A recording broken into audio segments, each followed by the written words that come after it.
پسرم بلند میشی بری برای بابا یه لیوان آب بیاری؟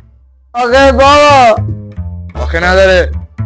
من اینقدر زحمت کشیدم، از بچگی تا حالا بزرگت کردم، ترت کردم، خشکت کردم، بیرونت بردم، پولت دادم، گوهت شستم. بابا همه اینا درست، پول من که دیگه نشستی. حالا من و مامانت پول پوشکت که من دادم. نامصب تو اصلا پوشک برای من قریدی، دستمال لونه کنه من پیچیده. خفه شو پر روی قدر نشناس. باید تو هم مثل بچه های مردم باشی. ای بابا